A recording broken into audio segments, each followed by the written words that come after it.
You're now watching What's Up Aboard TV. Today's episode is one that carries weight, but also purpose. Railroad crossings are something most of us encounter without much thought. We're in a hurry. We think we can make it. We assume the train is further away than it really is.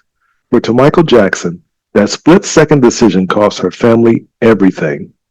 Her husband was killed when he drove around the lower train arms, a moment that ended his life and reshaped her life forever. But instead of allowing grief to silence her, Michael found her voice.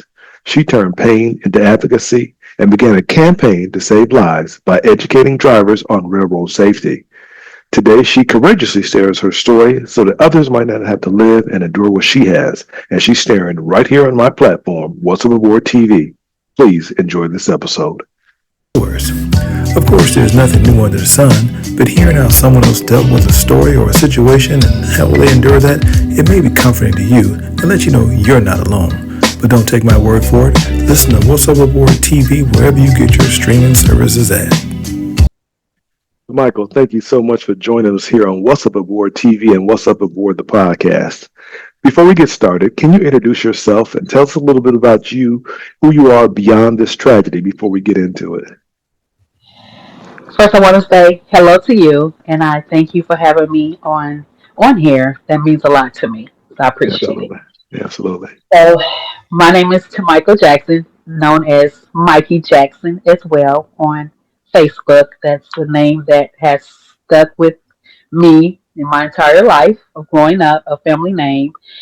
Of course, I am a wife, I am a mother, and now I am a safety advocating person. Also, of course, the founder of Jackson Pause for Life. Um, I am family. I love family. Um, I love, of course, spiritual part of going to church, getting deeper into God's word, um, learning me. I'm a new me Mm, now, so okay, that's yeah. interesting to me because for 26 years I was a wife. So now I'm learning to Michael. To Michael likes and don't like. So this journey is a new journey for me. Mm-hmm, mm-hmm. As learning myself. Um, it's been a long time to know the things that I enjoy. So this is new for me. So I'm learning. I'm still learning. Okay. So right now, just going deeper into myself, um, getting into God's word a lot more. I am taking Uh, Christian classes. Just finding who my purpose in life, which we'll get into that, which I have found. But it's just a whole new me, and just trying to figure it out, figure life out again. okay. All right. Well, what was your husband like as a person or partner or a family member? What was he like? Well, how would you describe him? It makes me smile. And I don't want people to get it wrong. My husband, everybody has their issues, but Mm-hmm. my husband was a great man. He was awesome. He was a provider. He worked hard every day for his family. Um, he was a, let's see, he wants me to make sure I get that correct with his title. So he was um, a foreman, journeyman electrician. So he did run the biz. He ran the sites, and as well, the journeyman was, of course, he had the time in, but he loved it. That was a new um, something on his belt that he conquered and was excellent at it. He was an Mm, amazing person when it came to electrician. Family man. He loved his family. He loved his family to be together.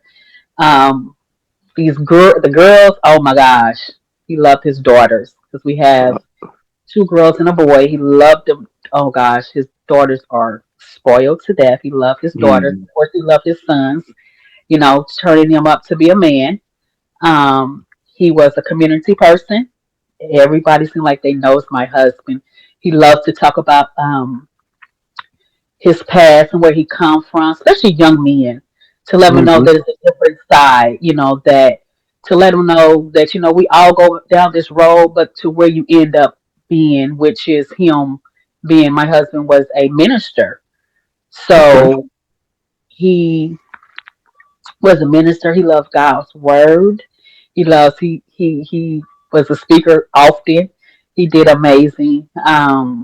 He was just an all around good guy. He was just a good guy. He was just my husband's favorite word that he didn't have a lot of friends, but he's friendly. That was I his love. understand. I like that. Yeah. He sounds like sounds definitely like a great guy, and I'm glad you sharing this story with us here. And I know it can be difficult, but I just want to say again, I really truly appreciate your willingness to talk about this. So I want to go ahead and get started on that. Can you walk us through what happened on the day of the incident, as much as you feel comfortable saying? um, that particular day, I remember it like yesterday. It was the weekend. I think Monday was Christmas, if I'm not mistaken. Okay. And that Saturday, um, I was out getting my hair did that day, and my husband was out hanging with his friends, and Mm-hmm. he kept calling me, "Hey, you done? You know, it takes us a long time to get our hair done, you know." Mm-hmm. Oh yeah. So of course he was kind of impatient. He kept calling me like every hour, "You done yet? You done yet?" I'm like, "No, I'm almost done. I'm almost done." So just to fast forward it, that last phone call, it had to have been about 10 minutes to 8, 5 minutes to 8 that day on that Saturday. And he asked me that last time. He said, "Are you almost done?" I said, "Give me about 45 more minutes." And I kept telling my husband for some reason, "Please be careful. Be careful in our conversation." And you know how men are. You know how the men are. He was kind of irritated with me, like, "Why you keep saying that?" And I was like, "I just want you to be careful." Um, Actually, at about the report says about 8:25 ish. Um, that's when the accident occurred. But I didn't 8:25 know p.m. PM. That's correct. Okay. Okay. I didn't know it yet. Oh well, let me back up. We was going to see my mother-in-law. She lived in Atlanta at that time, so we was gonna go surprise her for Christmas. I want to put that in there. Okay. Okay. So to go back forward, the accident had happened at that time, but I didn't know it, of course. So about 9 o'clock, I was pretty much wrapping up getting my hair done. So I called him and I said, "Well, he's just busy. He'll call me back," because he didn't answer, of course. And I said, "Well, he'll call me back because he's pretty good at calling me back when he's doing something. He'll call me back." And so another 45 minutes went by, and I called, and I'm like, he haven't called me back. It's kind of weird to me. Yeah. And so I called him a couple more times. He didn't answer. So time was going on. So I get home, I get settled, and now I'm kind of worried because it's not like my husband not to call me back.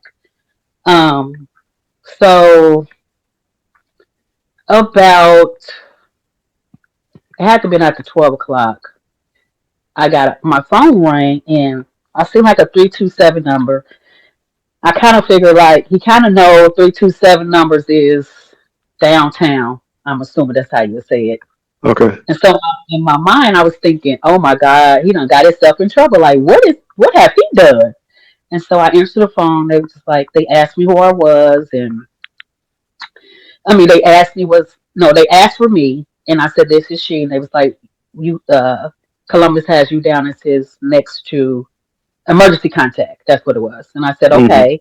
And I'm trying to Yes. get her to tell me what's going on. She was slow talking, and then she was like, "Well, I was calling to inform you that your husband was in an accident, and now I'm up and I'm worried." I'm like, "Okay, tell me what's wrong. Is he okay? What hospital do I need to go to?"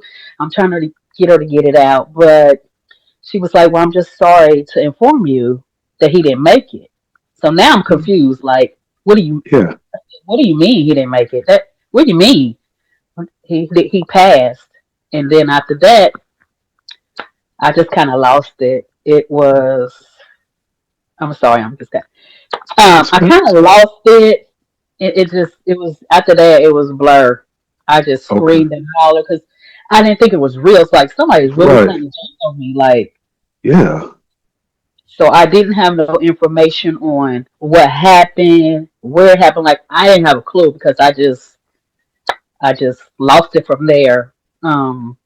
My son-in-law, I got a hold of my son-in-law. I was calling people, nobody answered, but my son-in-law answered, and he came over. So he kind of just figured it out, called back, got the information that we needed, and so that was that day, and that's Hmm. how that whole day that whole day happened. And when I found out I that he see. was hit by the train.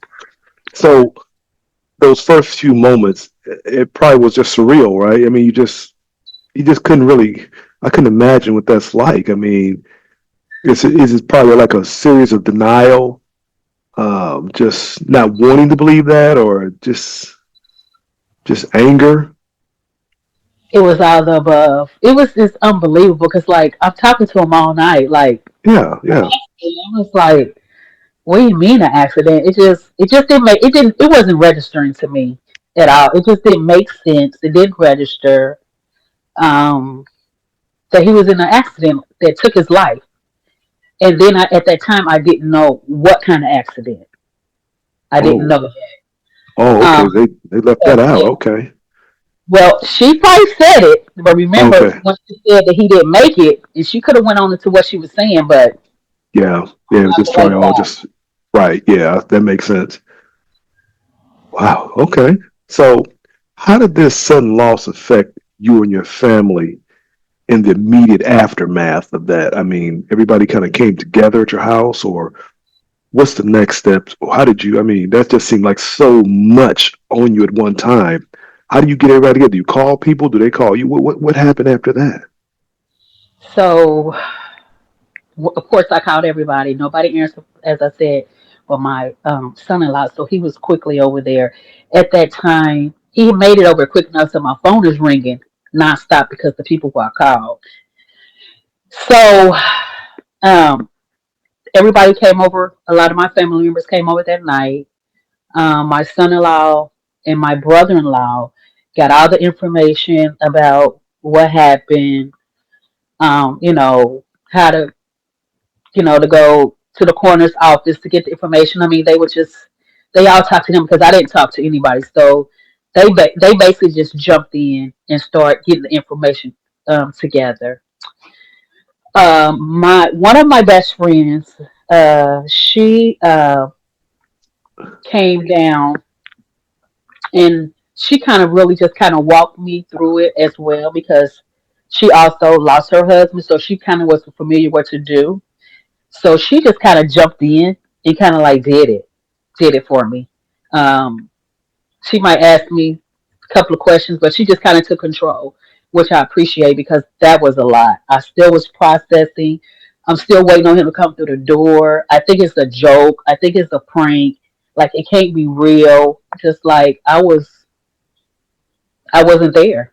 I wasn't there. Hmm. The Yeah. family, oh gosh, my children, his mom, his brothers. It was hard, as it still is hard. But that was a hard pill to swallow because Columbus was the foundation of the family, pretty Mm, much. I see. Oh, so there's so many questions I'm going through there. How long? How many months has this been total since this incident happened? It's been a year, and it's been a year. It's about to be a month, a year and a month, on the 21st of this month, because he died December the 21st, 2024. Now, does that seem like a long time ago, or does it seem like yesterday to you? It's still yesterday because every day I'm reminded that he's not here. Um, he did so much. Like I said, my husband was the provider. He was the strength. He was the glue. Like, and so me to come and have to do everything myself, for as bills, maybe cut the grass, shovel the snow. Like, I've never had to do none of that. So every day is a reminder that he's not here. if something happened around the house, he fixed it. So every day, still today, it's something that comes up. It Yeah, reminds. I bet it does. And you're 26 years y'all was together. Well, y'all was married for 26, probably dated a little bit around there too. So that's close to Long three time. decades. Long time. Yeah. Yeah. So how are you getting through this day by day? Is it you taking second by second or just how does it go? Right now, it's still second by second. Uh, Memories. We're still in. I'm still in my house that he bought us. Um, Pictures is up. Memories are there. I it's hard to sleep a lot of nights. Oh yeah, I can imagine. Used to the body laying next to you, the touch, Yeah. the feeling, like all of that. It's no Hmm. more. So it's hard to fall asleep. Um, it- just the thought. Sometimes I can just think of something, just crack up because he was the funniest person you would ever want to see. I Yeah. mean, he was the funniest. I was like, you was a comedian in another life because he was just that funny. Um, his presence, you know, my husband could be funny, but at the same time, when it's time to be serious, he's serious, and he wants you to understand this is the serious mode. I'm on my dad hat, family hat, whatever's going on. He could turn it off and turn it back on. Hmm. So Hmm. he always had a story for you. He always had wisdom for you. He was well rounded Good. from, Good. being out there in the world, for being on this side working for God. So Yes. he was well rounded when it came. He was good with the Word of God when encouraging people. So like I said, Columbus, he was he was a good guy. Yeah. I've always heard you can tell a person's character by asking his spouse and his kids about him, and that'll tell you everything you need to know. So, from what you're saying now, I can tell his candor had to be exceptional. So, Mhm. let me ask you this. Many times when people suffer a tragic loss like this, they tend to be mad at God or that person. How did you feel?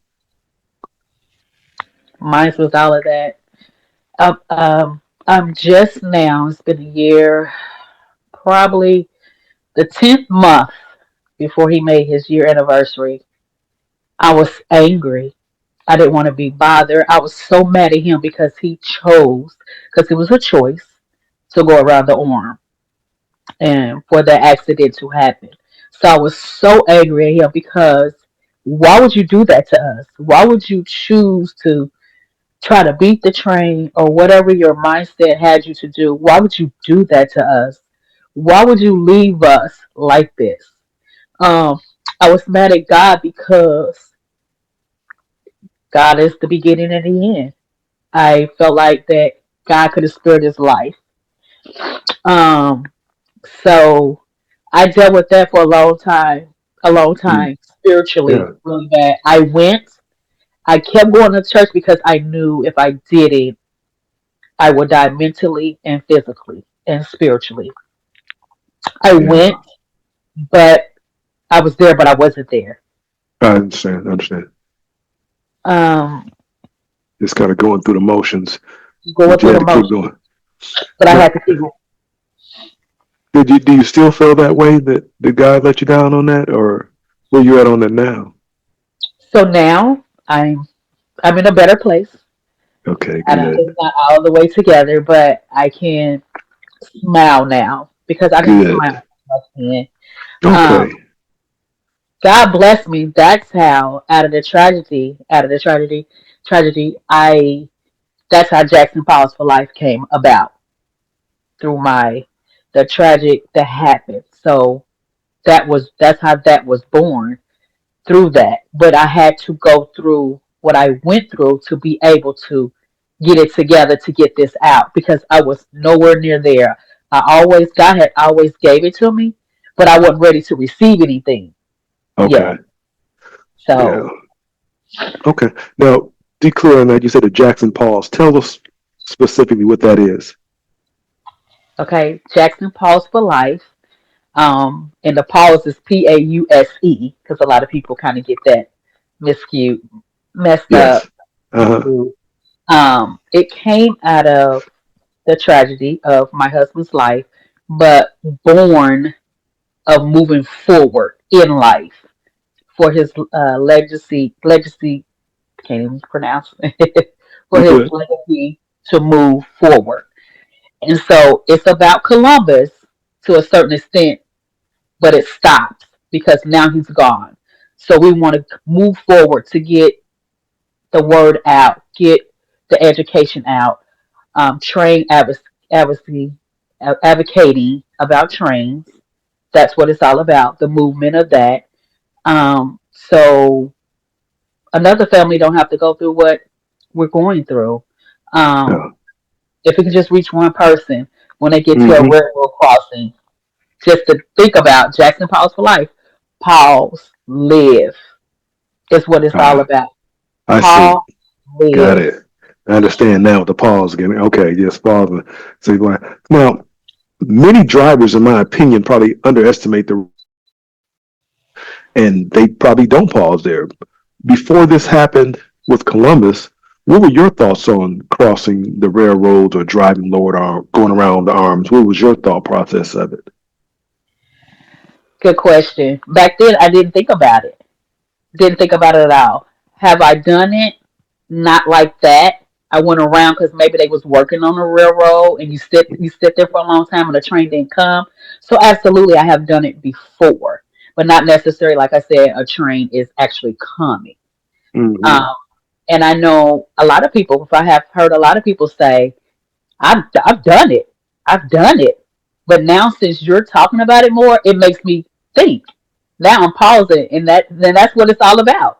That's what it's Yes. all about. Is to choose life, to live, because your life is way more important than to try to beat that train going around that arm when a train is coming.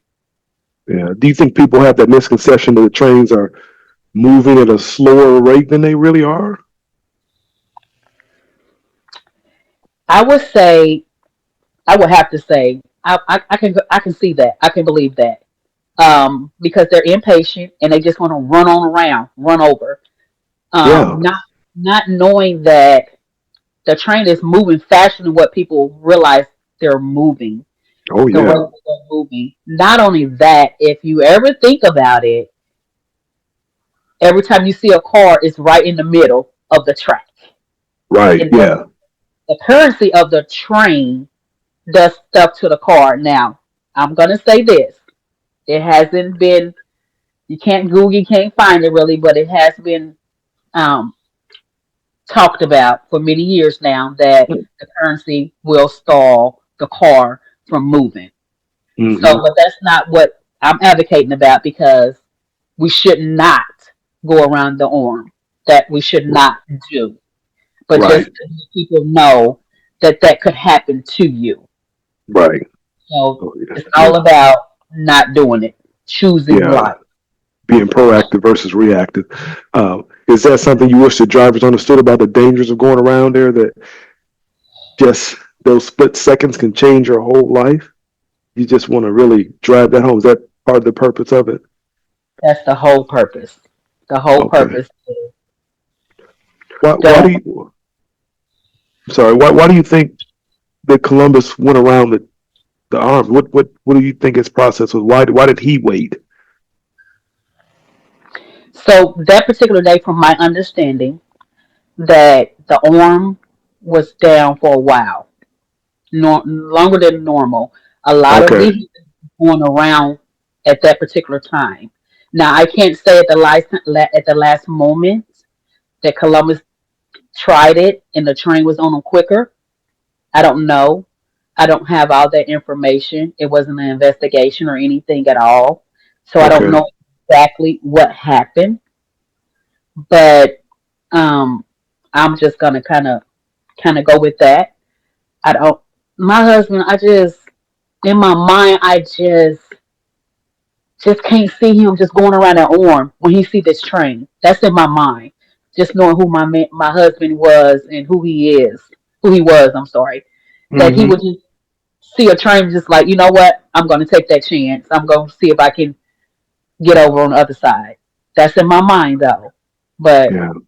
I don't know. That's what I was so angry about. Yeah. You angry at him that he took that chance too, and kind of you felt like he left you or abandoned you, or Absolutely, yeah, absolutely. For that yeah, second, just for that second. yeah. I work by a train station. Well, not a train station, a train crossing, and the trains come all the time, nonstop. And I see people actually going around there. And from talking to you now, I really see the dangers of just not waiting. And it definitely can save lives because, yeah, I really appreciate you doing this because we people need to know. And with that being said, when did you realize you wanted to speak out and raise awareness about train safety to help? When did you? I mean, since this has only happened like 13 months ago, how so sudden did you feel comfortable doing this, or are you comfortable doing it? So we're gonna I'm gonna keep it real with everybody. I'm scared to death sitting here, but it still has to be done.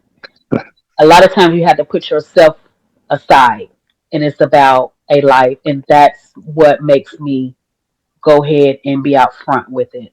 I'm a shy, laid back person. I love to help everybody else look good, and I'm okay with that. And I will never have to be acknowledged for anything. But now it's God says it's your turn. You're not the tail, you're the head now, and I need you in front of this. So Mm. I had to do it. I went to a women's conference in October, Uh, and it was an amazing time. And at that October time, last year in 24, 2025. Okay, 25, I'm sorry, in 25, it's 26. yeah, Look, I was so fast. it's going by fast. And well, not in 24. I'm sorry, it was last year in 25 because it was almost Yes, coming up in here for Columbus. And it yes. was amazing time. And at that time, I allowed my heart to open back up to God because Mm. it was shut down. I was shut down, and I allowed God back in to heal, to start healing my heart. But I had to let Him do it because I couldn't do it because I was just a mess. Depression, anxiety, lack of sleeping, you name it, that was me. When I went to the Wow. conference, I said, okay, Lord, I'm here. I took the step. I'm going to need you to help me. You have to do this. I'm here, and I'm here to receive whatever you have from me. And and I allowed him in, and he did that. Soon as he did that, he said, it's time. Because I've always known, I just wasn't ready to receive it. I wasn't ready because in my mind, I didn't have a purpose. What Mm. could possibly come come from this? My husband is gone. It's life is just not life in for me, and it's no way something good is coming out of this. I couldn't see that then. I didn't want to see it. I did not want to accept it. So after that conference, getting it together, allowing God back in to help me to move forward, I was on the move. I Mm. was on the move. Now, and God is still helping me. I don't want nobody to get it wrong. I still go through a lot of stuff. Sometimes I feel like I go backwards because I can sit there and I don't want to be bothered. I'm in this space, in this bubble, and I have to. And God reminds me, hey, you can sit there for a second, but you can't stay there. We got work to Right. do. So That's- I at the conference. This actually is the first time I told the story. First time, Mm. and it scared me because it happened just that fast. The conference that I went to with the church that I went to, I met. I went there for grief counseling, and it was a group of women that I met who also lost their husband as well. Oh. So that's how I came about of going to this conference. A young lady that I met. that we like glued to the hip now. um, we stayed in a hotel and we shared rooms. So after that, that night we sit up all night and I told her the story. And she was just Mm. like, oh my God, because in that grief, I was angry. I wasn't there yet. I was angry. I didn't want to talk. I just want to listen because I know if I continue to go when it's time, God is going to bring it back to me. I have the information and I will have it and it'll come back in a time of need, right? I was just angry. Yes. And they say it's a process. God does stuff for a reason. I'm like, if somebody else says that, I'm going to explode Yeah. because that I don't see that. I'm not there. I'm not there yet. And I appreciate you, y'all try to encourage. I'm not there. I'm not there to receive it. Just don't talk to me. I just want to sit here and listen. That's all I want to Hmm. do. And I Yeah. pretty much did that. I pretty much did that. As we got to the end, the person who put the grief on, I did a little.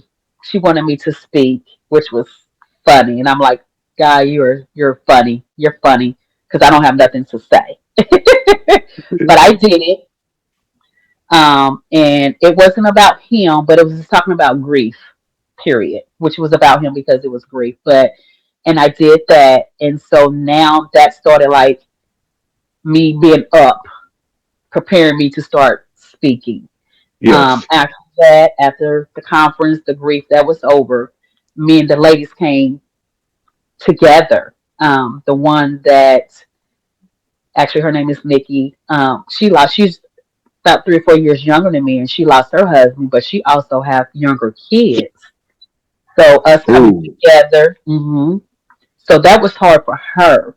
So we just came each other's strength. We needed each other at this time. And so she was the first one I told the story to that I night. see. And Yeah. it kind of felt like a big weight lifted because nobody knew. If you knew me, I didn't talk about it. All I said was my husband was in a tragic accident. That was it. Don't ask me no more questions. Don't Right. do anything. That was it. That's all. So she was the first one that I told that story at that time too. Besides, of course, the family members knew. And she was just like, "Oh my God," you know. And then as we went, I think I started talking. I started letting it out more Uh-huh. and more. I started talking more and more. I started talking. I want to Yeah. say this: when God gave it to me, Pastor Jackson, actually we bounced together. God already had told me He wanted me to go to Him to help me, and I went to Him, and we talked, and He was like, "Wow, that's amazing. I would love to be a part of that." Mm. Because he's a community pastor. He's always on the community. He's always getting interviewed about the community, and that was my platform right there. Okay. Yeah. So And he those are was the first steps you excited, took to get started. yes, to get Jackson Pause for Life started. Wow. And he kind of laid it out. He was like, he calls me Mikey. Mikey, you know, I know you don't like to be in front of the camera. I know you don't like to take pictures. I know you don't like to talk, but that has to stop. You know that, right? I'm like, no. So it kind of went from there. That particular day that I was there, and I told Pastor Jackson what happened. Once again, nobody knew. And he was just like, he was amazed. And he was like, I think this is going to be awesome. I think this Mm. can go far. I think we can do a lot with this. And so that's how I got started. He was like, because I just want everybody to know I've never had any platform for as Facebook, Instagram. I've never been on none of that stuff. That's No it. social media. None, Wow. none. And people laugh Okay. at me. None. And he was like, you have to start off with your Facebook. And I'm like, are you sure? It's not. That could He be a was, good thing, not having social media. I'm not. I Yeah, didn't miss anything because trust me, somebody's yeah. gonna tell you what's going Lot, on. lot of stuff going on. Let me pause here for a second. Go back. I want to circle back to something you said. You Okay. said you bounced with him. What did you mean by bounce? What is that? It's an exercise. It's bouncing is a exercise where you put on kangaroo boots, or however you pronounce it. Oh, oh yeah. I see him at the expo doing that. You do that? Yes, Oh yes. wow, that'll hurt, That won't it? it's. I used to be scared, but it was amazing. It was Hmm. amazing. Um, Okay. and that me and my husband started this losing weight journey together. And he would Okay. go to the gym. He never bounced. He wouldn't do it. He was like, "No, I'm gonna leave that to you." So he would go to the gym, and I would bounce and um, turning around. Us eating better. So we lost. That's how our journey started of losing weight. And so Okay. I lost a lot of weight bouncing. I saw that. I'm trying to get off this topic, but that's interesting. I just see people. I didn't know if it actually was effective at losing weight, but I see a lot of people Oh, do it. Okay. absolutely. But of course, you have to change your diet. That's a big Oh, part of it. But it absolutely, you okay. will, So because working. it works the whole body. It's a whole Okay. body workout.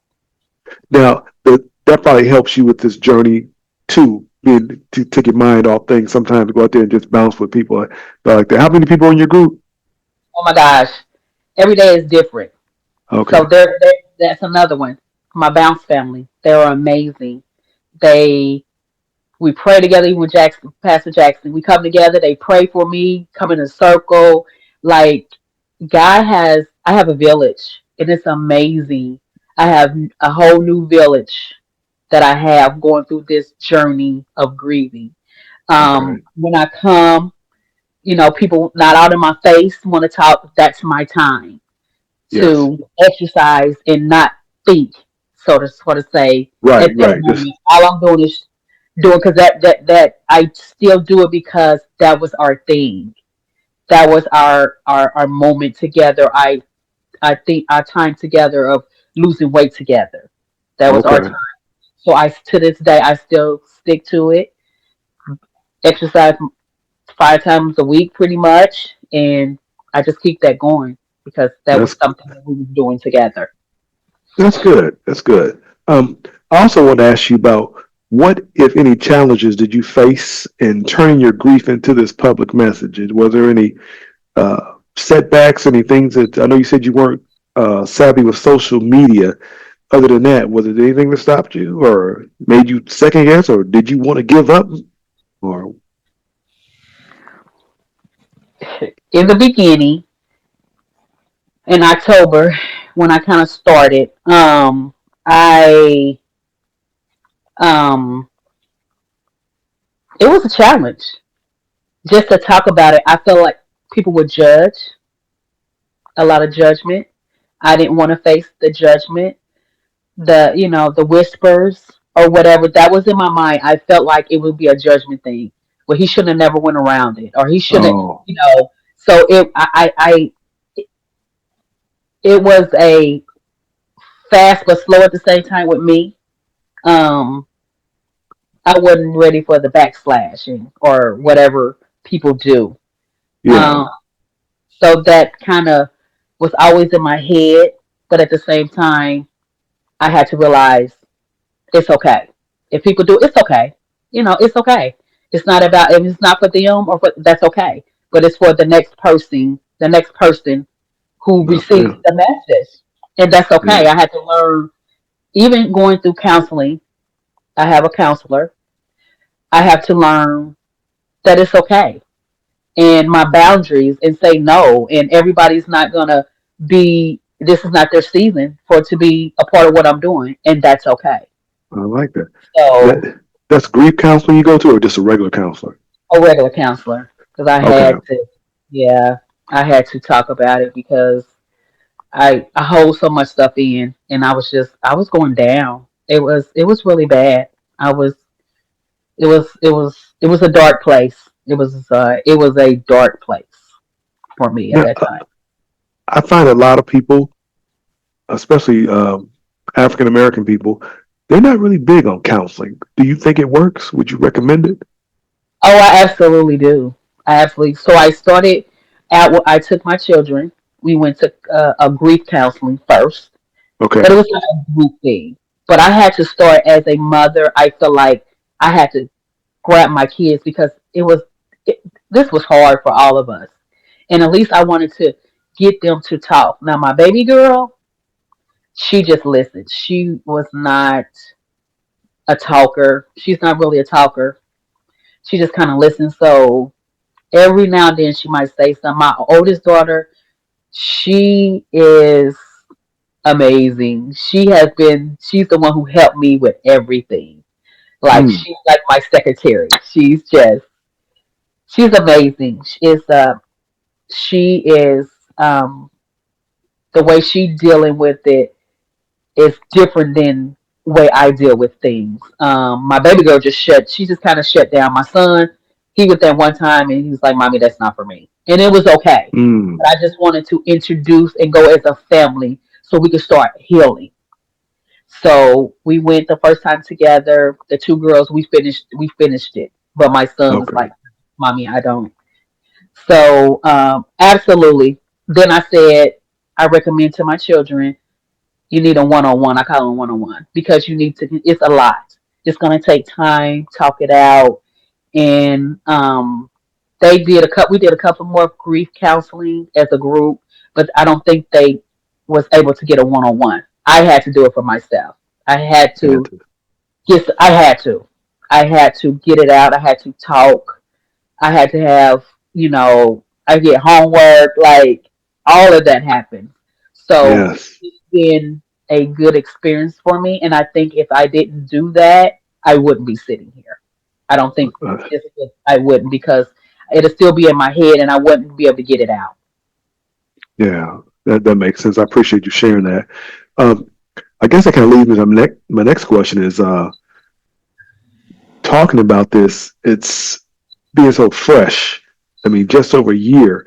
Have there been moments when sharing your story felt overwhelming, even though it's necessary to say? Does it, do you have to relive it, or can you talk about it in the moment of, okay, this is where I am, and not going back into that state? Both. Um, I have to talk about it because I have to get it out. It's important. It's about saving another life, but at the same time, reliving it. Um, it makes me go harder when I'm talking, educating, and spreading the word. When people say, "Oh my God, I didn't know that," that makes me feel good. So that's what makes me hold it together. That makes me go harder.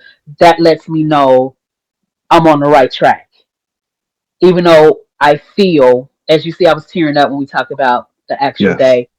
I Hmm. have my moments, and sometimes I don't. Sometimes I could talk about it without tearing up. Sometimes I tear up, but I have to remember it's about somebody else's life. My husband's is gone. I just don't want no one else to go through what I've been through and still Yeah, going through. absolutely. Well, I definitely say that your advocacy is saving lives, even if people don't realize it. I want to know, what kind of responses have you received from people once you share your story? So I want to say Columbus is well known. I want to say that he is very well known. His name was not attached to the incident when they first did it on December the 21st. It was just a young black male in his late 20s, early 30s. It was never a name attached to it. So a lot of people, Ooh, hmm, I said, ooh, I what's like that? that. Just man, and Mhm. I didn't mean to interrupt. Go ahead. Okay, we kind of froze up. So he wasn't attached. So a lot of people didn't know what happened to my husband. They just know I lost my husband through a tragic accident. Um, if you want close family and friends, right? Right. Um, as time went, it's been a while. Um, People start putting it together. Um, because it was a story never came back and was like, the person who, from the news, it was never revisit until, of course, the year anniversary. But to say that was a big help to me. I appreciate that his name wasn't attached because it was overwhelming. I was out for work for like 4 months because I didn't want to go back yet to have that conversation. I know Four because months. 4 months. I was not Jeez. ready. I was out to December. I went back in April. Man. Um, I wasn't ready for the conversation. I didn't want everybody in my face Uh-huh. because the job that I do, I'm out front a lot, and a lot of people know me. A lot of people love me, of course, Miss Jackson, which is Right, right, most. right. But I wasn't ready. I wasn't ready. That conversation was not going to be had. Mm. Um, so I was nervous about that, and I was so scared for somebody to say, "Oh, I know what happened to your husband." Because remember, I'm still embarrassed. I'm not there yet. I'm still embarrassed. I'm still feel a certain kind of way, and I wasn't ready for that conversation. You're fine. You're fine. So that's how that kind of went. Yeah. It's just been a long road for me. Mm. Um, people. So when I went back to work, people didn't ask me. They Okay. did not. They would just come. Now I had a lot of people come up to me and just let me know they thinking about me, they praying for me, anything they can do, kind of thing. But it was not asked what happened, Right. and I am grateful for that. But now, since I'm out there, I talk about it. They talk Yeah. about it. I Do it didn't on your know, terms. I didn't know, Yeah. and that's how I wanted to be because I just wasn't nowhere near that. Then that brings me to another question. I had a family member who was tragically killed in an accident. And a lot of our family members would not go to that area. They would actually drive around that situation, always go. Did you have a similar, as far as Absolutely. not want to go? Absolutely, I did not. I didn't have no reason to go to that area, none at all, and I did not go. If I was too close, and I could be or Emerson, and that's far, I would just feel it. It would just be something. It would do something to me. Um, Yes. I even stopped going down Emerson. I would just find Goodness. another way to go. The first time people on the news has said me revisiting. I've never visited that area. I was never called out to the area. I stated before that I got a phone call. So when I did the news article, the news when they did the news and they recorded me on the news. That was the first time I've ever been there. Okay. I think I have a clip of that. Let's see if we can show that and we could talk about this because this was your first time going back there, right? Absolutely. All right, let's look at that. East side after going around the railroad crossing gates. His loved ones are now remembering him by returning to the scene where that tragedy happened. The train dragged the car 75 feet before it stopped. The driver, 51-year-old Columbus Jackson, died at the scene. The victim's wife, to Michael, hadn't been to the scene yet, saying it was just too difficult to go back there. She went back today for the very first time, sharing a message that it's not worth trying to beat a train since you can lose a loved one like she did. Just be patient and just remember you have a loved one that's waiting on you to come home and looking for you to come home. Nobody wants to get that phone call or knock on their door saying that your loved one has lost their life due to a tragic accident. And tonight at 11, we'll hear more from Michael, also hearing from advocates for safety at railroad crossings. All right. So, how did you feel when you were given that? You seemed so confident. You spoke so clear and eloquently. Was that hard for you to do that as well? Well, thank you, because I was a mess. Like now, I feel like I'm a mess, stumbling on my words. That was another thing. I was like, Lord, I'm not the one. But that was hard. Um, Being there and where we stood, because he actually, Brandon was the person who did the interview. He even went all the way to the tracks, and that they showed that more at 11 o'clock because they did another story at 11, and they Okay. had more to the story. But I was not doing that, and he knew, and so he had me to come up closer, so away from the track. Um, Okay. that it was just like it did something to me. It's like my husband's last breath um was taken right there. Knocking him all the way down the track like that. Um, I am grateful that he did die immediately, instantly. He died. That he didn't, you Didn't know, suffer. yes, he didn't suffer. They found him. They found him that because it was so far down the track.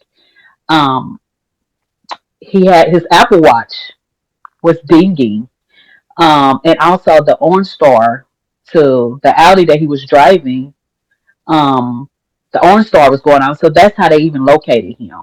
If those two things wasn't going off, it would have took them a minute because it took them so far down, way down the track. In because it's woody right there, and he's way back in the woods. So Yes. those two things is how they even found him in the car.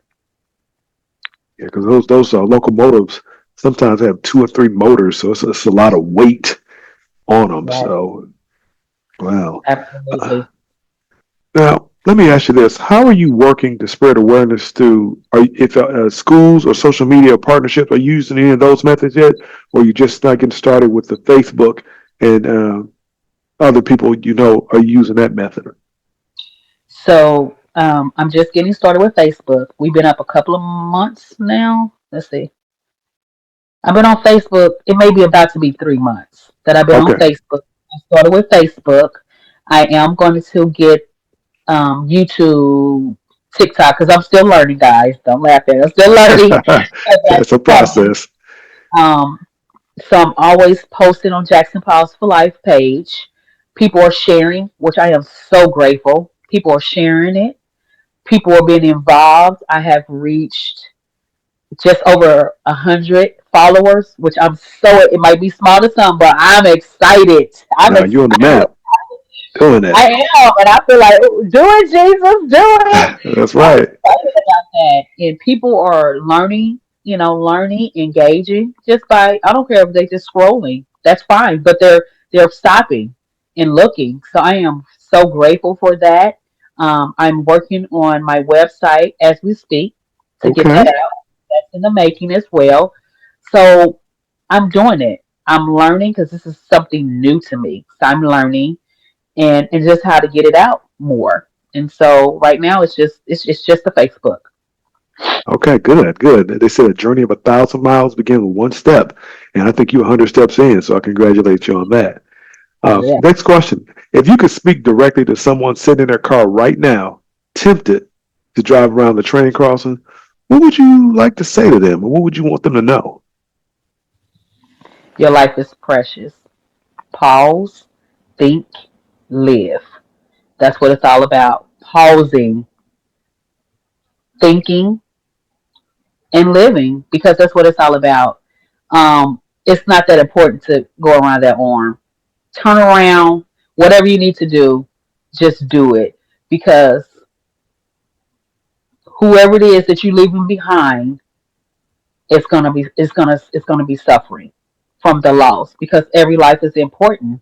Your life is important. You mean something to many people, and you just don't want to make that decision.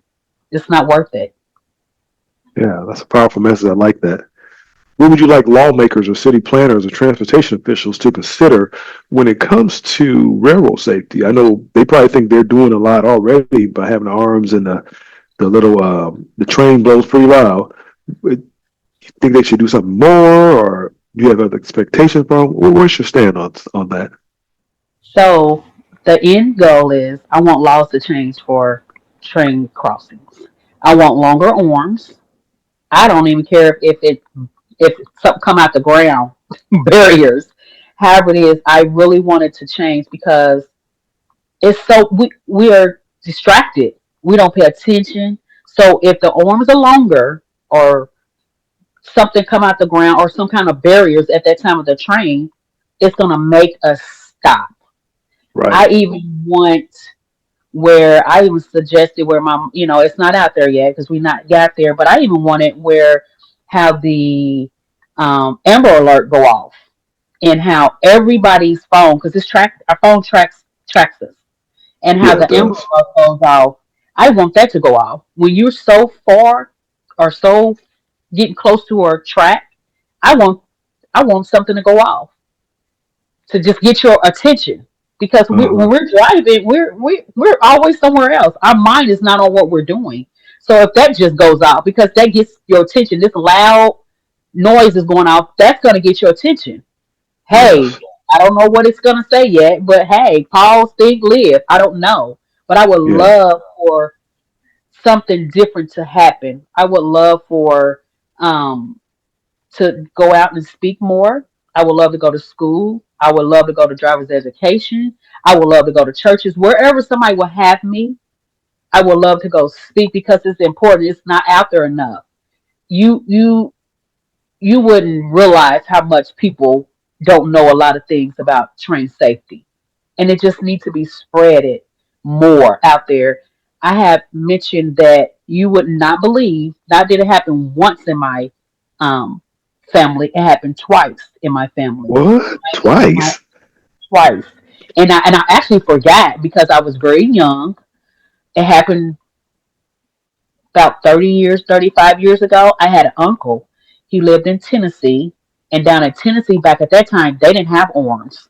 And he was going across the railroad and he got struck and he died immediately as well. So not that it happened once in my family, it happened twice in my family.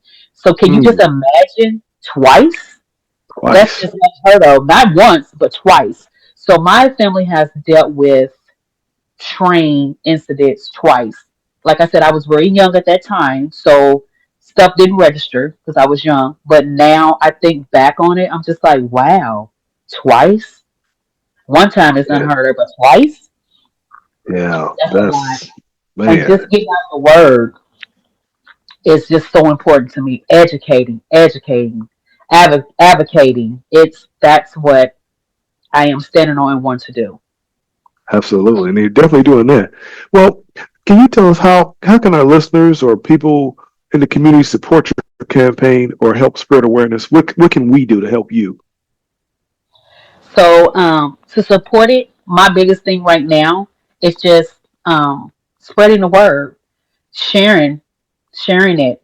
Like I said, I'm just on Facebook right now, just sharing um, my posts about what I'm doing will be amazing. It's Jackson Pause for Life. It's JACKSON Pause PAUSE for FOR Life, and then it will pull up on Facebook under that name, Jackson Pause for Life, and just continue to help me educate. Just you posting it, reposting it on your page, sharing it will be amazing and great. I'd be grateful for you to do Yeah. that, to help me do that. Yeah. I think that's something that can easily be done. But on a personal note, what's next for you? What are you going to do? Are you going to stay here and stay in Indianapolis or what's next for you? What's next for me is I'm still getting to Michael together, still knowing to Michael, still trying to figure out life because I don't have it figured out yet.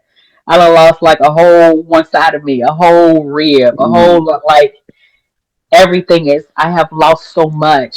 So right now, just figuring me out, letting God lead me to what He wants me to do, continue the purpose that He has allowed me to have with this Jackson Pause for Life, and making sure that I'm doing all I'm supposed to with that. I would love to travel and talk about it. I would love to go state to state, country to country, wherever.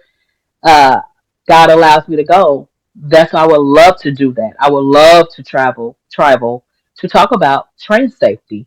And my biggest end goal is to for the laws to change. Whatever I need to do, signatures, whatever it is, that's what I want to do to get that to make Yeah. that I like what you said about the arms being longer.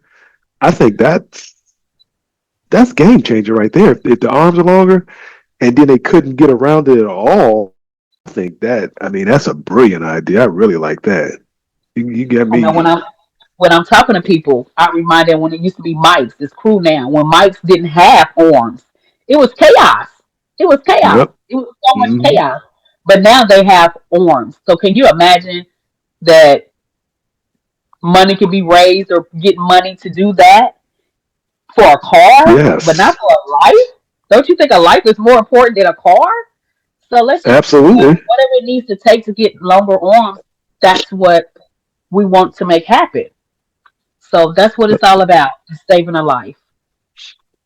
All right. Well, to Michael, before we get out of here, did you have any closing thoughts you want to say before I get my final thoughts on this? I do. I just Go want ahead. people just the precious to to to know life is precious, and don't waste it on that last minute. Not just a train, just safety period. Just all the way around. Life is just precious, and you only have one. You can't get it back or anything.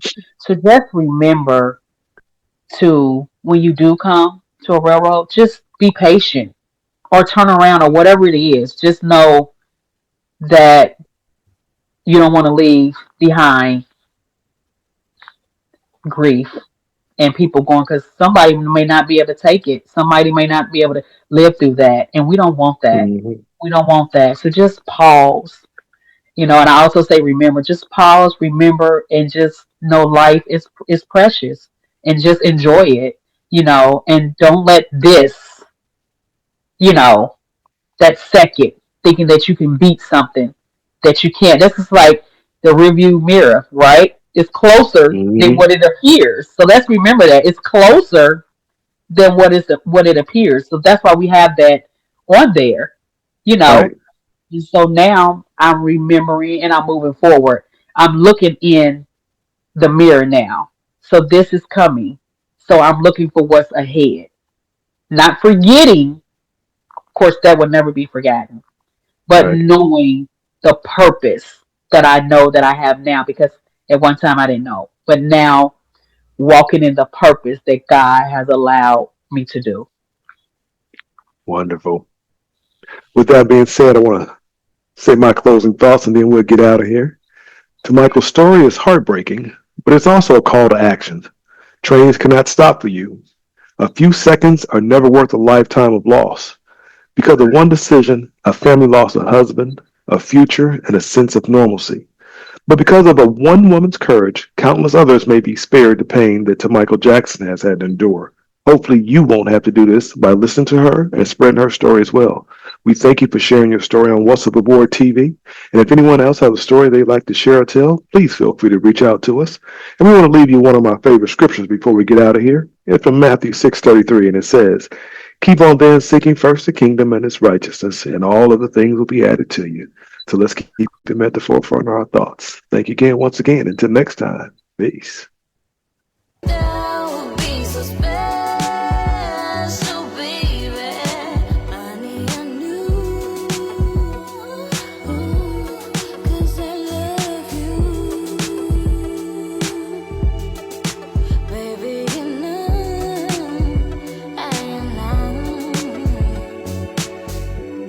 Everybody has a story to tell. We just want to know what's yours.